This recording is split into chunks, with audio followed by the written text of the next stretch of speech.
Kyrie, you set your first quarter high for the postseason, and then quite a bit more on top of that. What did you see early on to attack that aggressively? We just had to start off the game with an aggressiveness and just make sure we bring Rudy away from the basket as much as possible. We understand that's Defensive Player of the Year. They got first team, second team, all defensive guys. So as much as we could attack them in transition before they set their defense, which I got a few opportunities to do, got a few N1s to go.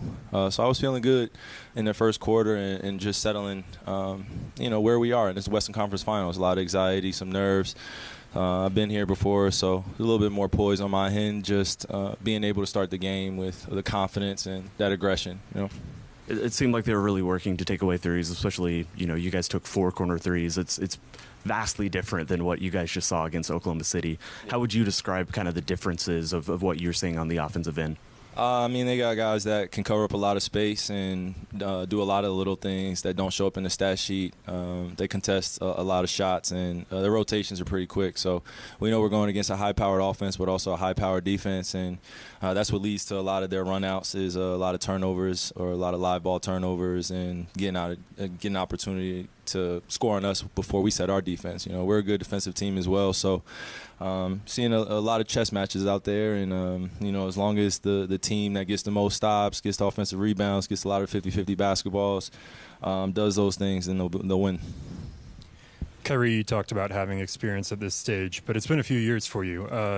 What are the ways that you think you've grown between the player who was last in a conference final and now? Is there a difference to your thinking in those two players? Yeah, absolutely. It was just I was surrounded with some veterans and also had an opportunity to take a bit of a back seat in the leadership role. When you're 24, 23 years old, you feel like you're a leader, but you don't know what it really takes to run an organization or really touch guys. On and off the court, where you give them a lot of confidence and you exude that belief in them.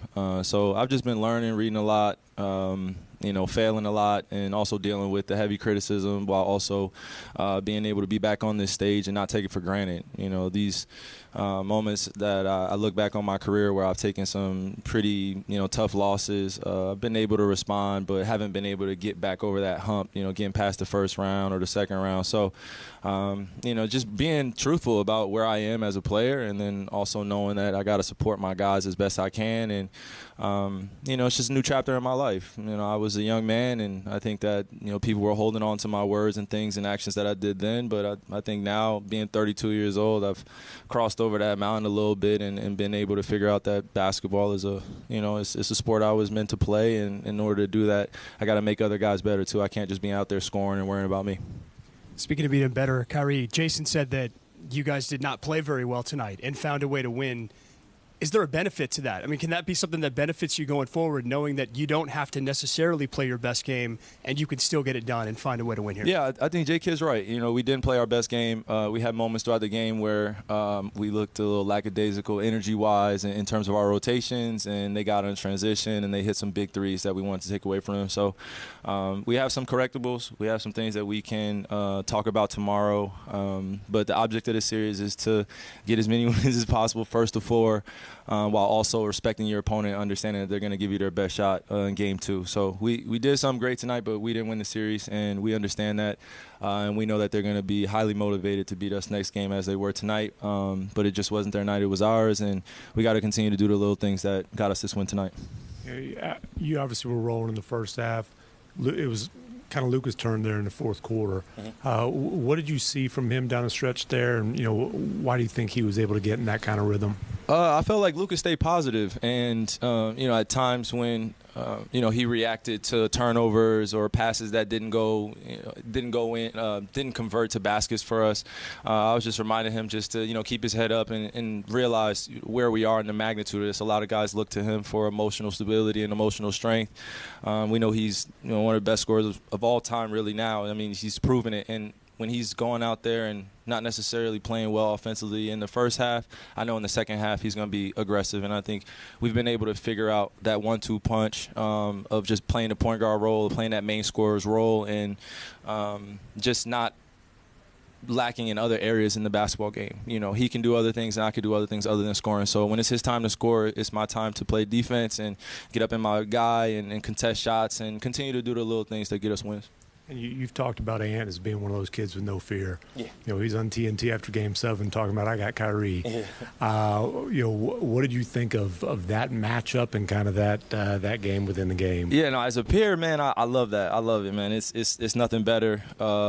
When Ant was a little bit younger, I'm sure he was watching me, and when he was in high school, I was watching him. So for me, it's more of those exciting matchups that I look forward to too.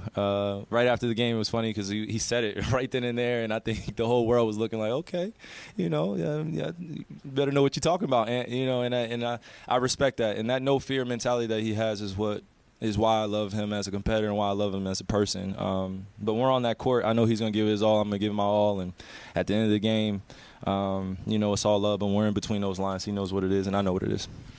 Kyrie, I think this for the 6th straight year, there's going to be a new champion. Mm-hmm. And you talked about how long it's been since you've been to this conference final stage. Do you sense the urgency or opportunity that's in front of you guys, and is that a message that you sort of impart to the guys?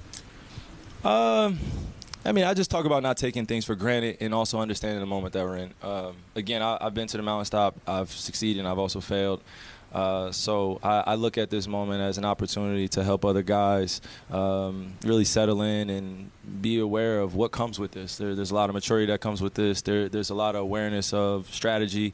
And there are plenty of basketball techniques that you got to be aware of too. So I think it's a combination of us coming together as a young team, me as this veteran leader, and just saying the right things to them where they need to hear in the right spots. And it really takes the off-the-court stuff, the off-the-court little things that we do in order to translate things on the court. That's the makings of a great team. One thing is we go out there and play, we hoop, that's what we do. But off the court, we really support each other. We do the little things. So. You and Luka are clearly the most experienced players on this roster. Mm-hmm. Do you notice the trust level growing from some of your younger teammates to you guys, even throughout the course of the game, that even if things aren't going right, that everybody's sort of staying tight and nobody's really straying? Yeah. I think we've gotten quite a few tests in these last 2 series where we've lost on the road and we've been able to win on the road. And we've proven to ourselves how to respond to losses. But I think this is the first series where we've been able to start off with a win. Now we got to learn how to deal with this too. We can't be satisfied. The job's not even near finished. So that's what makes this exciting as a competitor, is being able to do it again and knowing that you have to play even harder to get another win.